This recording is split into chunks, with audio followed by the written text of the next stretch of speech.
बच्चों, स्वागत है आप सभी का मेरे YouTube चैनल में। आज मैं आप लोगों को कक्षा 9वीं बहुपद के बारे में थोड़ा सा जानकारी देना चाहता हूं। जो 9वीं बहुपद है, इसमें किस टाइप के क्वेश्चन आ सकते हैं। आपके हाफ ईयरली एग्जाम हो चाहे फाइनल एग्जाम हो, कोई भी एग्जाम है, बहुपद से नॉर्मली किस प्रकार के क्वेश्चन पूछे जाते हैं, तो उसके संदर्भ में मैं यहाँ पे आपको बहुपद अध्याय पढ़ाने वाला हूँ। तो देखेंगे आप बहुपद में नॉर्मली किस टाइप के क्वेश्चन आते हैं। शुरुआत करेंगे, हमारी जो बुक है देखेंगे, इसमें बहुपद चैप्टर निकालेंगे हम। सबसे पहले आपको ये बहुपद आ रहा है। बच्चों, थोड़ा सा शोर शराबा हो रहा है, तो मैंने आपको पिछली बार भी बताया था, मेरे पास एक्चुअल ज़्यादा सुख साधन तो है नहीं, मैं यहाँ छत पे शूट कर रहा हूँ वीडियो। ये बहुपद चैप्टर है, तो इस बहुपद चैप्टर में देखेंगे सबसे पहले हम बात करेंगे प्रश्नावली 2.1 की। अब सबसे पहले जो प्रश्नावली 2.1 में इस टाइप के क्वेश्चन आते हैं। निम्नलिखित व्यंजकों में कौन कौन से एक चर में बहुपद है। एक चर में मतलब सिंगल आपको बहुपद ढूंढना है, ठीक है, और कौन कौन से नहीं है। तो एक चर में बहुपद आपको बताना है और ये सब ढूंढना धारना, ये सिंपल से क्वेश्चन है, ये तो आपसे बन जाएंगे बेटा।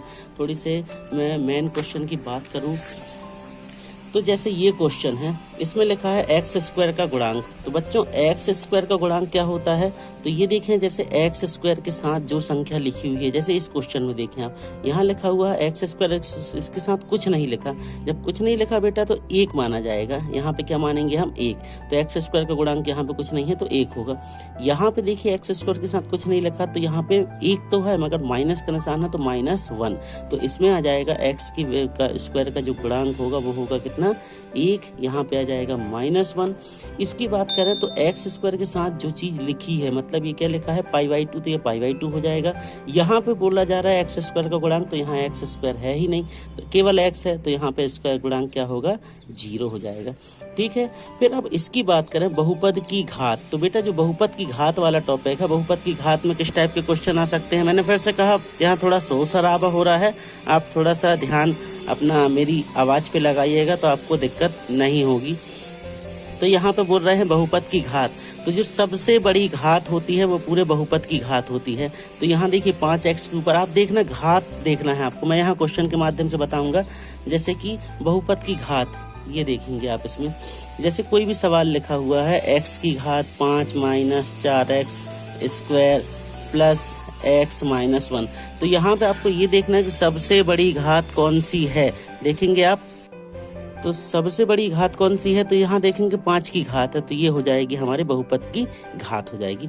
अब एक्स स्क्वायर का गुणांक वाले सवाल अब भी मैंने बताया, जैसे मान लो लिखा हुआ है 2x स्क्वायर - 3x + 1, ठीक है। एक ये क्वेश्चन है, मान लीजिए यहाँ पे आ गया x की घात 5 - 3x की घात 4 + 2x स्क्वायर -x -9, इस टाइप का एक क्वेश्चन मिल गया।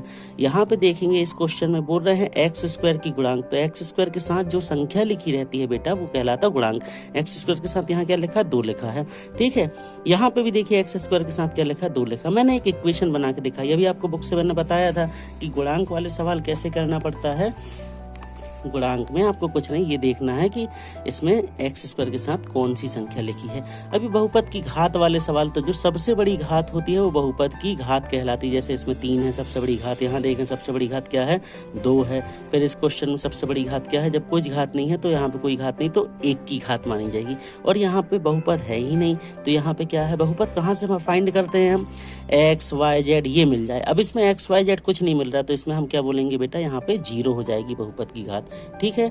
अब अगला देखेंगे हम, ये आपको यहाँ ये बताना है कि निम्नलिखित बहुपदों में कौन कौन से बहुपद रैखिक हैं, कौन से द्विघात और कौन से त्रिघात। तो रैखिक वो होते हैं जिसमें 1 की घात होती है, ठीक है बेटा, जिसमें 1 की घात होती है वो रैखिक होते हैं। 2 घात मतलब कि जिसमें 2 की घात हो, और त्रिघात मतलब जिसमें 3 की घात हो। देखेंगे आप, तो बहुपद आपको फाइंड करना है रैखिक, द्विघात, त्रिघात। तो इसको कैसे निकालेंगे, तो रैखिक क्या होते हैं बहुपद, एक बार फिर से मैं बता दूं, जो सिंगल फॉर्म में होते हैं। देखिए आपको उदाहरण से मैं आंसर शीट से भी बताना चाहूंगा मैं थोड़ा सा। अब जैसे बात हो रैखिक बहुपद की, तो अगर कोई बहुपद खाली इस रूप में लिखा है जैसे मान लो सिंगल केवल x के रूप में है, y के रूप में है, या फिर इस रूप में भी दे दिया गया है 2x 3t 4y, इस टाइप से कुछ भी रूप में दे दिया गया, सिंगल फॉर्म में है, तो ये कहलाएगा रैखिक। द्विघात बहुपद क्या होता है, द्विघात बहुपद वो होता है जिसमें 2 की घात होती है, ठीक है। जैसे कि आ गया x² + x, आपको बुक से मैं बताना चाहूंगा जैसे आप ये बुक में देखिए, ये बुक में दे दिया गया है, तो ये होगा बेटा कैसा, ये होगा द्विघात बहुपद, ये होगा त्रिघात क्योंकि 3 की घात है, ये होगा द्विघात बहुपद, ये होगा रैखिक। रैखिक क्यों? क्योंकि यहाँ x के ऊपर कितनी घात है, 1 की घात है। ये भी रैखिक होगा, ये द्विघात होगा और ये त्रिघात होगा। तो बेटा इस तरीके से हमारी जो एक्सरसाइज है वो फिनिश हो जाएगी। आपकी जो पहला चैप्टर का जो पहला एक्सरसाइज है 2.1 वो फिनिश हो गई। अब हम बात करेंगे 2.2 की। ये है हमारी 2.2, यहाँ से शुरू हो रही है। 2.2 में आपको करना कुछ नहीं है, जैसे ये बोल रहे हैं निम्नलिखित बहुपद पर इतने के मान ज्ञात कीजिए। तो क्या करना है आपको, देखेंगे हम सवाल में। यहाँ एक सवाल मैं आपके लिए यहाँ डिजाइन करके रखा है मैंने। ये बोल रहे हैं, जैसे यहाँ पे अपन को सबसे पहले प्रश्न दिया था तो इसको आप लिख लें। दिया गया बहुपद है px बराबर 5x ऋण 4x स्क्वायर धन 3। अब आपको इसकी वैल्यू निकालनी थी, x बराबर 0 पर, x बराबर 1 पर और x बराबर 2 पर। तो x बराबर 0 पर निकालेंगे तो कैसे निकालेंगे, जहाँ जहाँ x है वहाँ पे आप, जहाँ जहाँ x है वहाँ पे आप 0 पुट कर दें। तो क्या होगा, तो बेटा जब हम यहाँ पे x बराबर 0 पुट करेंगे इस इक्वेशन में, तो यहाँ जब x है तो वहाँ पे आप 0 रख दो। फिर था 5x तो आप यहाँ इंटू 0 कर दो। फिर था x स्क्वायर तो आप यहाँ 0 का स्क्वायर कर दो और ये 3 जम करते हो। अब 5 का 0 में गुणा करें तो 5 शून्य 0 माइनस 4 जम करते हैं और रहा 0 का वर्ग क्या हो गया, 0 प्लस 3। अब इसको सॉल्व करें, 0 वाला पद ये 0 ही हो गया। फिर यहाँ पे ये भी 0 आ गया और ये आ गया केवल 3। तो आंसर हमारा क्या आ गया 3। तो इस तरीके से बेटा जो ये रहा हमारा, ये क्या हो गया, यहाँ पे उत्तर 3 आ गया। अब अगला स्टेप है, हम x बराबर 1 रख कर देखेंगे। तो आपको कुछ नहीं करना, ये इक्वेशन में पूरे में आपको x के स्थान पे 1 पुट कर देना। तो हमने यहाँ 1 पुट कर दिए, यहाँ 5 के साथ 1 हो गया पुट, 4 के साथ 1 हो गया और 1 का स्क्वायर करेंगे क्योंकि इक्वेशन में था x स्क्वायर प्लस 3। 5 एकम 5 माइनस यहाँ पे 4 जो कहते हैं रहा 1 का वर्ग मतलब 1 धन 3। तो आ गया कितना बेटा, 5 माइनस 4 एकम 4 धन 3। अब इसको सॉल्व करेंगे, 5 और 3 धन धन वाले जोड़ लें, 5 में से 3 या फिर सीधे आप 5 में से 4 गए तो बचा 1, 1 में 3 जोड़े तो आ गया कितना, 4। सेम अब हम यहाँ तीसरे वाले स्टेप को देखेंगे। यहाँ था x बराबर 2, तो आपको कुछ नहीं, वही इक्वेशन, ये जो आपकी इक्वेशन थी सब में x के स्थान पर 2 पुट कर दो। तो ये 2 पुट कर दिए, यहाँ 5x था तो यहाँ 2 पुट कर दिए, यहाँ x स्क्वायर था तो यहाँ 2 का स्क्वायर कर दिए। इसको जोड़े, 5 दूनी 10 माइनस 4 जब करते हैं 2 का वर्ग हो गया कितना बेटा, 4 धन 3। अब इसको सॉल्व करें, 10 तो ठीक है, माइनस 4 चौके 16 धन 3। तो अब यहाँ पे क्या हो गया, 10 में से 16 गए, 10 में से 16 गए तो बचे कितने, माइनस 6 प्लस 3। माइनस 6 में से 3 गए तो बचे कितने, माइनस के 3। ठीक है बेटा, तो इस तरीके से ये आप इसको सॉल्व कर सकते हैं। ये हमारा पूरा आंसर यहाँ पे आ गया। नेक्स्ट देखेंगे अब हम बहुपद के शून्य ज्ञात करने वाले क्वेश्चन। बहुपद के शून्य ज्ञात करने के संबंध में 2.2 प्रश्नावली का देखिए, ये सवाल थे P0, P1 और P2 की वैल्यू। तो यही सवाल वैसे ही करना, जैसे ये रहा ना वैसे ही मैंने अब भी करके बताया था आपको। क्या किया था मैंने, आप देखेंगे यहाँ पे हमने क्या किया था, ये जो रहा आपका सवाल था अभी हमने जो करके दिखाया है, माफ कीजिएगा, ये करके दिखाया था ये। तो यदि मान लो इसी टाइप का कोई सवाल आ जाए आपको, जैसे ये आ गया पी वाई बराबर Y square minus 2y plus 1, इसकी वैल्यू आपको P2 के लिए ज्ञात करनी। तो आपको कुछ नहीं, जहाँ जहाँ y था वहाँ पे आप 2 पुट कर दो, 2 यहाँ पे 2 का स्क्वायर माइनस 2 इंटू 2 प्लस 1 और फिर इसको ऐसे ही सॉल्व कर दीजिएगा। अब बात आती है हमारे इन वाले क्वेश्चन की। ये कह रहे हैं कि सत्यापित कीजिए दिखाए गए मान निम्नलिखित स्थितियों में संगत बहुपद के शून्यक हैं या नहीं। जैसे ये क्वेश्चन है px बराबर 3x प्लस 1, x बराबर दिया है माइनस के 1/3। तो आपको करना कुछ नहीं है, ये जो इक्वेशन थी यहाँ पे जो x है इसकी जगह पे माइनस के 1/3 पुट कर देंगे। देखेंगे हम सवाल, हम आपको यहाँ करके दिखा रहे हैं। जैसे कि ये रहा px बराबर कितना दे दिया था, 3x प्लस 1 और x की वैल्यू क्या दे के रखी थी, माइनस के 1/3। तो इस x के स्थान पे आप माइनस के 1/3 पुट करेंगे। देखेंगे आप माइनस के 1/3 प्लस 1, इसको सॉल्व जब करें हम तो हमने क्या देखा कि ये 3 जब यहाँ गया तो हो गया माइनस का 3/3। 3 धन 1, 3 एकम 3, 3 एकम 3 मतलब बचा -1 +1, और -1 से जब +1 गए तो आ गया आंसर 0। तो अगर आपका आंसर 0 आ रहा है तो ये बहुपद संगत होगा इसके, अदरवाइज नहीं होगा। इसी टाइप के जितने भी क्वेश्चन हैं, यहाँ पे है x² -1, तो एक बार आप x बराबर 1 रखेंगे, एक बार -1। अगर 0 आंसर आ रहा है तो ठीक है, नहीं तो नहीं है। बस ऐसे ही करना है ये सारे सवाल को, ठीक है। इसमें आप कौन सा सवाल देख लीजिएगा, एक ये तैयार कर लीजिएगा, दूसरा यहाँ पे एक ये वाला कर लीजिएगा, ये इंपॉर्टेंट है, एक ये वाला भी देख लीजिएगा, ठीक है बेटा। अब आया है बारी हो रही है अब इसकी चौथे वाले सवाल की। निम्नलिखित स्थितियों में प्रत्येक स्थिति में बहुपद का शून्य ज्ञात कीजिए। ये px बराबर x + 5 बहुपद के शून्य ज्ञात करने, तो इसके लिए हम कैसे सॉल्व करेंगे देखेंगे आप। बहुपद का शून्य आपको ज्ञात करना, px बराबर x + 5 के लिए, तो आप क्या करेंगे, लिखेंगे सॉल्व करके। शून्य ज्ञात करने के लिए क्या करना पड़ता, px को 0 के बराबर मानना पड़ता। मान लिए तो px का मान कितना था, x + 5, तो यहाँ पे x + 5 को आप 0 के बराबर रखेंगे। 5 का ट्रांसफर करें तो x बराबर आ गया -5। ये आ गया हमारा आंसर, ये हमारा हो गया क्या बेटा, आंसर। सेम टू सेम दूसरे क्वेश्चन को देखेंगे। px बराबर था 3x - 2। अब ये 3x - 2 है बेटा, तो इसमें भी वही करेंगे, px को 0 के बराबर रखेंगे, मतलब 3x - 2 को 0 के बराबर रख लिए। अब यहाँ से हमने -2 का ट्रांसफर किए, तो ये इस साइड आके प्लस का 2 हो गया। हो गया कितना, 3x बराबर 2। अब ये 3 का ट्रांसफर कर देंगे तो 3 यहाँ अपॉन में आ गया, तो x = आ गया 2/3। अब यहाँ पे देखें एक और क्वेश्चन है इस टाइप का, ये आपकी बुक में लिखा हुआ है। ये अगर इस टाइप का कोई क्वेश्चन आ जाए, जैसे px बराबर 3x या ax करके इस टाइप का ये सवाल है ये, तो आप इसको कैसे करेंगे, कुछ नहीं करना, आप उसको भी वैसे ही करेंगे। इसी हिसाब से px बराबर 0 रखते तो आप क्या रखेंगे, ax बराबर 0। अब a का ट्रांसफर कर दो, a का ट्रांसफर करे तो आ गया 0/a, और 0/a मतलब कि 0, ठीक है। अब ये तीसरे टाइप का सवाल है, px बराबर cx + d। बच्चों शोर शराबा हो उसके लिए क्षमा कर दीजिएगा, मेरे पड़ोस में काम चल रहा है, इसके कारण हमारे यहाँ भी बहुत हल्ला हो रहा है, और इसलिए मैं आपको वीडियो देने में मुझे देरी हो रही, क्योंकि मैं शूट ही नहीं कर पा रहा, कैसे मैं डिजाइन करूँ। मेरे पास दिक्कत है थोड़ी सी, तो अवेलेबल नहीं है मेरे पास उतनी ज़्यादा सुख सुविधाएँ कि मैं अच्छे से, शांत जगह है मेरे घर में, खुला है चारों तरफ, तो खैर हटाइए, आपको उससे क्या लेना देना। देखेंगे आप px को 0 के बराबर रख देंगे, d का ट्रांसफर करें -d हो गया, बचा यहाँ केवल cx। अब हम c का भी ट्रांसफर कर देंगे, ये c ट्रांसफर हो गया, तो x = आ गया -d/c। ये हमारा पूरा आंसर यहाँ पे बन गया। अगला आगे देखेंगे अब हम, तो इस तरीके से हमारी ये प्रश्नावली भी फिनिश हो गई 2.2। अब हम बात करेंगे 2.3 की। 2.3 एक्सरसाइज में बहुत ही अच्छे से ध्यान से देखिएगा बच्चों, बहुत ही आसान क्वेश्चन है।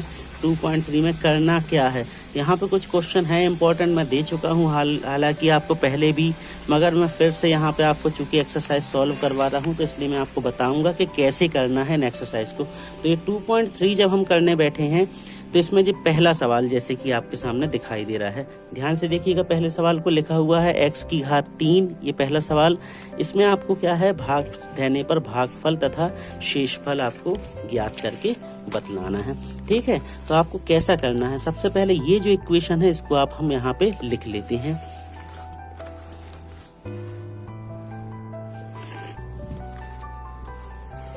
ठीक है, हमें क्या लिखा हुआ है, हम लिखेंगे सबसे पहले, दिया है हमें क्या दिया हुआ है, एक मान लें हम px की वैल्यू जो हमारा सवाल था, x⁻3 धन 3x² धन 3x धन 1, और दूसरा है qx बराबर, हम कोई भी इक्वेशन मान लें। हम इस सवाल को हल कर रहे हैं, हम आपको इसमें से कोई एक सवाल करके दिखा दे रहे हैं, क्योंकि उससे दिक्कत नहीं होगी।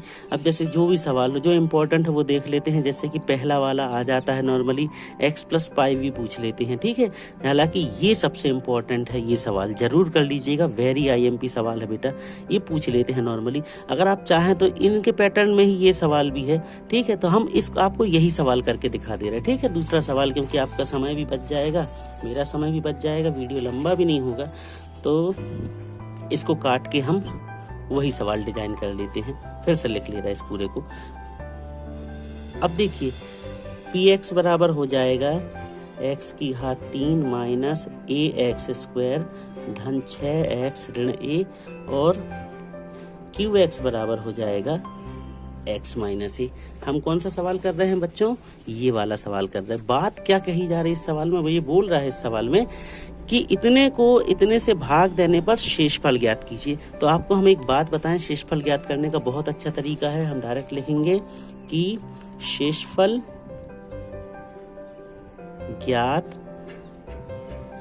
करने माना, क्या माना कि जो QX है वो है 0 के बराबर। पिछले सवाल में भी हमने ऐसा कर रहे थे शून्य के लिए। तो QX को आप 0 के बराबर मान लो। चलो, तो ये QX की वैल्यू कितनी थी, इतनी, तो इसको हम 0 के बराबर मान लिए। ये मान लिए हमने 0 के बराबर। अब यहाँ से हम इस a का ट्रांसफर करें तो x बराबर आ गया a। अब ये जो मान आया है, अच्छा आप इसको समीकरण 1 नंबर दे दें। तब हम क्या करेंगे, यहाँ लिखेंगे समीकरण 1 में x बराबर a रखने पर, तो जहाँ जहाँ a है वहाँ पे आप, x है वहाँ पे आप a पुट कर दो। कर दें हम, तो देखते जाना। ये रहा px, तो वहाँ a आ जाएगा बराबर, ये रहा x की घात 3, तो यहाँ पे आ जाएगा a की घात 3 माइनस a। x स्क्वायर था तो यहाँ पे आ जाएगा a की घात 2 प्लस 6, x है तो उसकी जगह पे आ जाएगा a माइनस a। इसको सॉल्व करेंगे अब हम, तो आ गया a की घात 3 माइनस a और a स्क्वायर, तो ये भी हो गया a की घात 3 प्लस 6a माइनस a।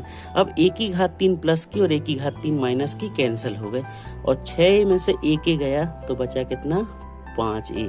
तो आंसर आ गया कितना, आंसर है अतः शेषफल बराबर आ गया 5a। ठीक है बेटा, बहुत इजी सवाल है, टेंशन नहीं लेने का। आप लोग बहुत व्याकुल हो रहे थे, कई बच्चे कमेंट कर रहे थे कि बहुपद चैप्टर समझा दीजिए। सेम ऐसे ही आप करेंगे इसको। आप जैसे इस सवाल को सॉल्व कर रहे हैं इसके लिए, तो आप क्या करेंगे, x + 1 बराबर 0, तो x बराबर आ जाएगा -1। वो -1 आप इन सब में पुट कर देंगे, तो जो आएगा आंसर वो आपका शेषफल हो जाएगा। सेम यहाँ पे बोल रहे हैं, ये बोल रहा है जांच कीजिए। ये भी इंपॉर्टेंट सवाल है बेटा, आ जाता है, नॉर्मली पूछता जाता है इसको। ये बोल रहा है जांच कीजिए इतना इतने का एक गुणनखंड है या नहीं। तो आपको करना कुछ नहीं है, छोटी वाली संख्या देखिए, छोटी कौन सी है, ये है, इसमें घात लगी तो ये बड़ी होगी। इसको आप 0 के बराबर रखेंगे। इसको जब आप 0 के बराबर रखेंगे, 7 धन 3x को देखेंगे, हम यहाँ बता रहे 7 धन 3x को आप 0 के बराबर रखेंगे। यहाँ से आप इसका ट्रांसफर करें तो 3x बराबर आ गया -7। अब हम यहाँ से इसका ट्रांसफर कर दिया तो x बराबर आ गया -7/3 आ गया। अब ये बोल रहे थे कि इसका गुणनखंड है या नहीं, किसका, 3x की घात 3 धन 7x का। तो जहां जहां x है वहां आप ये पुट कर दो पुट।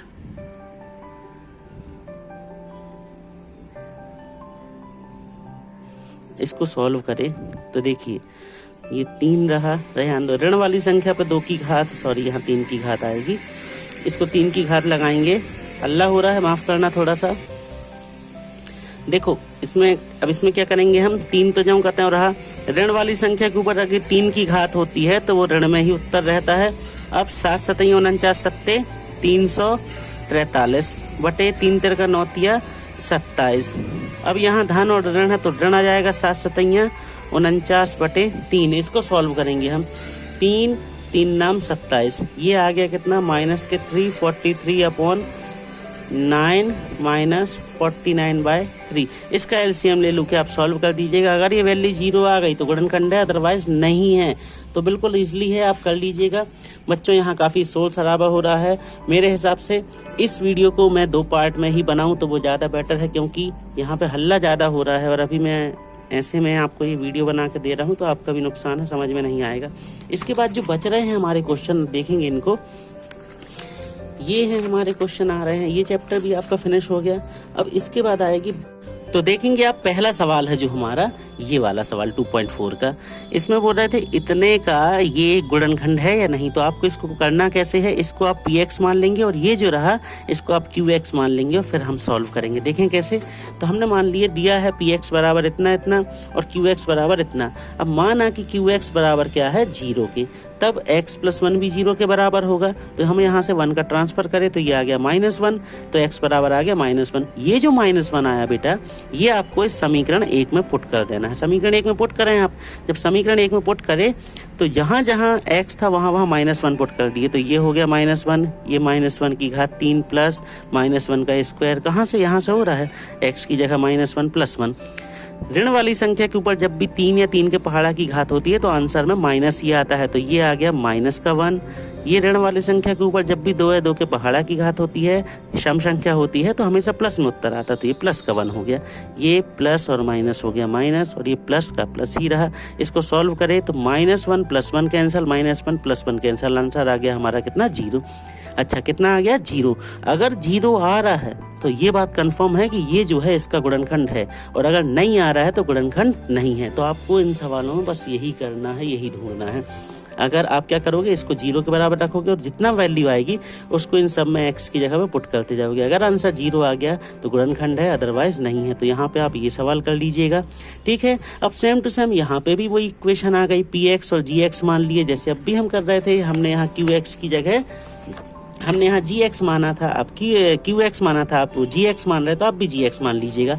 तो इसको भी सेम टू सेम इसी पैटर्न पे करना है। अगर 0 आ रहा है इसका हल, जैसे यहाँ आया था 0, तो ये सही है, अदरवाइज नहीं है, ठीक है। फिर आए हमारे k के मान ज्ञात करने के लिए। ये बोल रहे हैं k का मान ज्ञात कीजिए जबकि निम्नलिखित स्थितियों में प्रत्येक स्थिति में x-1 इतने का एक गुणनखंड है। देखेंगे हम,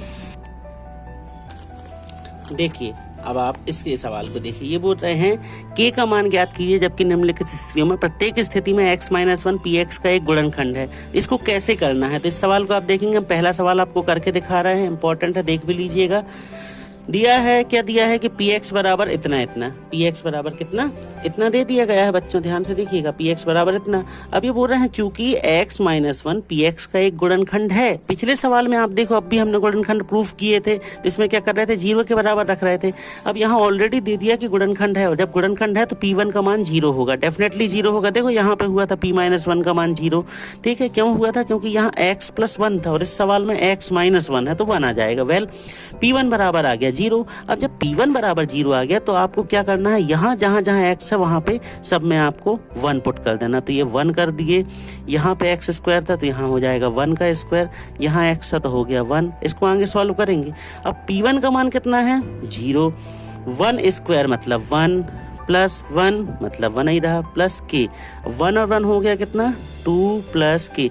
यहाँ से इस 2 का आप ट्रांसफर कर दो तो इस साइड आके आ गया -2 बराबर k, या k बराबर -2। तो बेटा यहाँ से आप k का मान निकाल लेंगे, ठीक है। इजली सवाल हैं, इनको भी आप, बाकी सवाल जो हैं हम आपको दिखा रहे हैं, इनको भी आप ऐसे ही कर लेंगे। अब बारी आई गुणनखंड ज्ञात कीजिए की। तो गुणनखंड के ये सवाल हैं, ये 2 सवाल हैं इस पैटर्न के गुणनखंड वाले, और इसके बाद आपकी शायद लास्ट एक्सरसाइज बचती है 2.5। तो ये 2.5 एक्सरसाइज है और ये सवाल हैं। तो बेटा इसका वीडियो मैं आपको लगभग 1 घंटे 2 घंटे बाद बना के दे दूंगा, मतलब बहुत जल्द करूंगा। बहुत शोर शराबा हो रहा है बच्चों, दिक्कत जा रही है। सुबह से मैं परेशान हूँ, मैं आपको दे ही नहीं पा रहा हूँ वीडियो, इतना काम चल रहा हो अल्लाह हो रहा है, मेरे पास जगह भी नहीं है कोई दूसरी। तो अभी आप इतना वीडियो देख लीजिए, अब भी बस 1 घंटे बाद आपको एक दूसरा वीडियो मिलेगा, तो बाकी भी आपका पॉइंट तैयार हो जाएंगे, ठीक है बच्चों। वीडियो पसंद आए तो प्लीज़ लाइक करना, और हमारे चैनल पर नए हैं तो सब्सक्राइब कर लें। मैं आपको फाइनल एग्जाम के पहले बहुत सारे इंपॉर्टेंट क्वेश्चन दूंगा आपके, मतलब बहुत सारे, मतलब सॉल्व करके दूंगा। जितने भी आपके अध्याय हैं सारे सॉल्व करके आपको सिखा दूंगा जल्द से जल्द अभी, क्योंकि MP बोर्ड के अभी फाइनल एग्जाम के लिए लगभग 2 महीने हैं, उतने में आपका सब कुछ हो जाएगा कंप्लीट, ठीक है बेटा। मिलते हैं बहुत जल्द अपने अगले वीडियो लेसन में, तब तक के लिए दीपन सर को इजाज़त दीजिए। गुड बाय, पढ़ते रहिए पढ़ते रहिए, थैंक यू।